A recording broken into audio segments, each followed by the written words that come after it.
basically because I wasn't sure how to do any recording or certainly ASMR stuff with the gear that I got.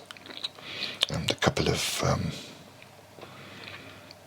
videos I've already done. I can't actually remember how I did them. I think it was on my iPad. But anyway, we've just got some new microphones. And I think I might be able to get an ASMR video out of this. They're actually radio microphones from the Australian company Rode. This isn't a microphone, as you can see. It's what came in them. But I thought I'd just try another experiment. A short ASMR whispered video. Mainly because I do use ASMR to get off to sleep at night. And I feel like I'm just kind of passing on the favour a little bit. I must apologise as well. There might be a bit of background noise. I'm in my little office in West London. And it's, what time is it? It's 3:30 in the afternoon. So it feels a bit strange doing this now, but I thought I'd have a go. I also thought I would just share a little bit from this book. Oh, someone's phone going off. A Traveller's History of London by Richard Thames. Oh, I should say, by the way, thank you so much if you're a subscriber. This is why I'm back again, to be honest. Because I did those 2 or 3 little videos, and I had some lovely comments. So thank you very much if you were one of the people that commented. And I hope you like this. And I think you can, well, I know you can comment, can't you? Because you already have done. So I was encouraged by that. And I thought I'd just share a little bit of this. Might help you drift off, although actually the subject matter's not hugely brilliant. Yes, by Richard Thames. Quite often, Americans call the River Thames. Oops, sorry about that. I thought I'd switch that off. Quite often, Americans call the River Thames the River Thames. But that's understandable. What was it I loved? Oh, Hackensack. What a lovely place in New Jersey, in America. Anyway, bearing in mind what we've been through the last couple of years, I thought I'd share a little bit of this. It's from, as you can see, Traveller's History of London. And it's quite an interesting book. I paid £3.99 from Showcase. It tells you a bit about Richard Thames, who read history at Pembroke College in Cambridge, or the Oxbridge gang. Took his master's degree at Birkbeck College in London, which actually is where I took my master's degree. Having said that, I didn't actually get to university until I was 50, but that's another story for another time. He lectures for the London programme of Syracuse University and the University of Maryland, and is a London Tourist Board Blue Badge Guide.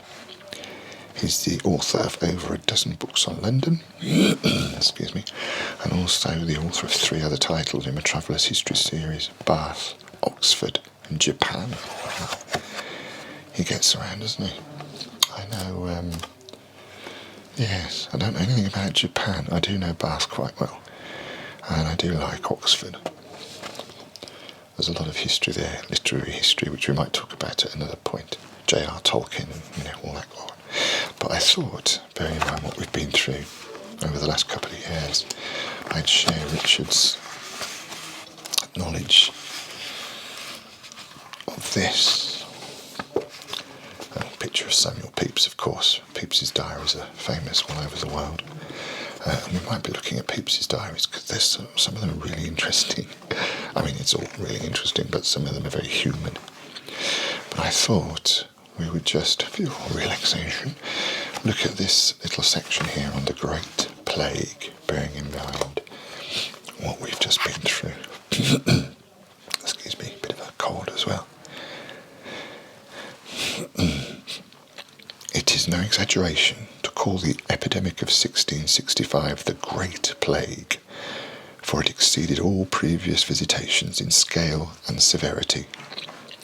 Despite the fact that there had been only 4 years since 1603 without some occurrence of the disease, and major outbreaks in 1625, 1630, 1636 and 1647, Londoners were overwhelmed by by the magnitude of the disaster.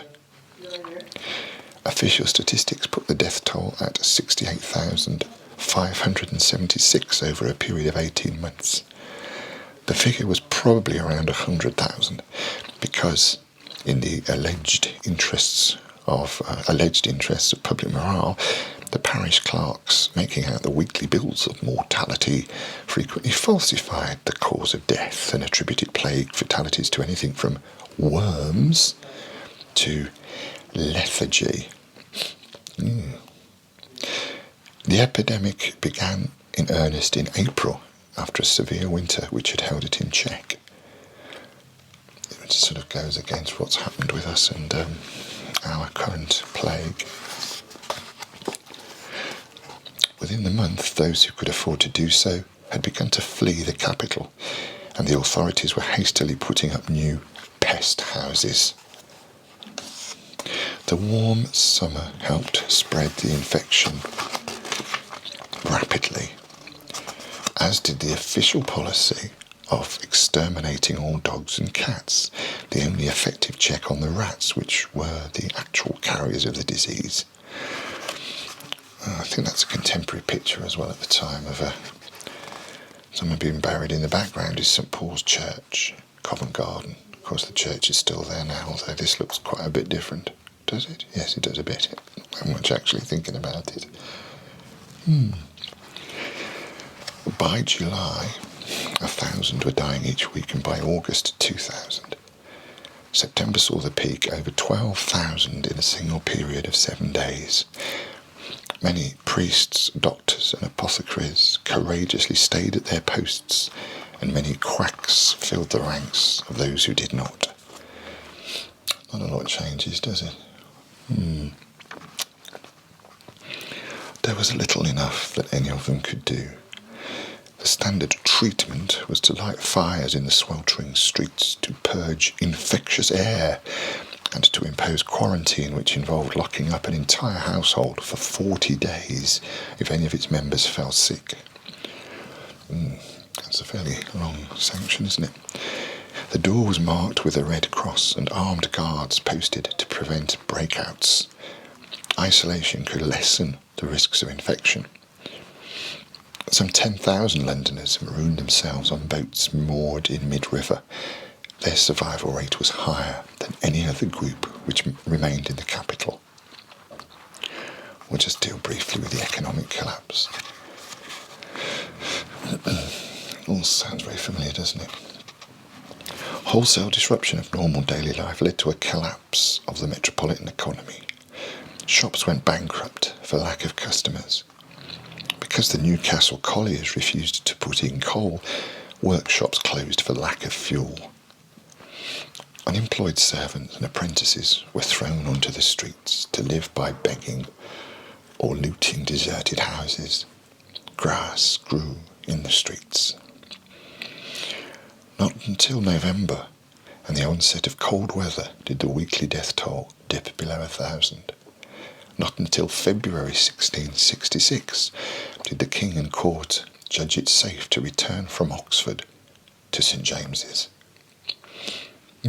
Interesting that the plague was promoted by warm weather and our Omicron has been promoted by cold weather. Anyway, the Great Fire of 1666 was also a big issue, but I don't want to push it. And it's a bit doomy, isn't it? So I'm just going to try and get this uploaded. Sorry about the messy desk as well, as I say. Did you know the RSC do chocolate bars, Royal Shakespeare Company? Yeah, it's my wrapper. It's made by the Chocolate Factory. It makes sense, doesn't it? I was in Stratford-upon-Avon a couple of weeks ago. Couldn't resist it. Oh, and also, more junk. London Review of Books is quite a good thing to look at. It's a magazine. You can renew online. Oh, and finally, I might do a little video about this if you're a writer or you like writing. This is a diary by Moleskine. I won't let you look in because it's a bit, boring, to be honest. But what's interesting about it is that it has a smart pen. So here. I put it in here because I've actually lost one already, and they are over £100. So this is the pen, and effectively there's a little camera in there. I don't know if you can see in there. There's a little kind of camera in there, and when you start writing, it turns on the camera and a little light pops up. Oops. Anyway, more about that later. Someone's doing some drilling downstairs. I think I'll call it a day now. But thank you very much. If you do like this, please subscribe, and I might do a bit more history of London. We might look at Shakespeare, or we might look at some new writers. But in the meantime, I'll leave the man downstairs to his drill. Thanks very much.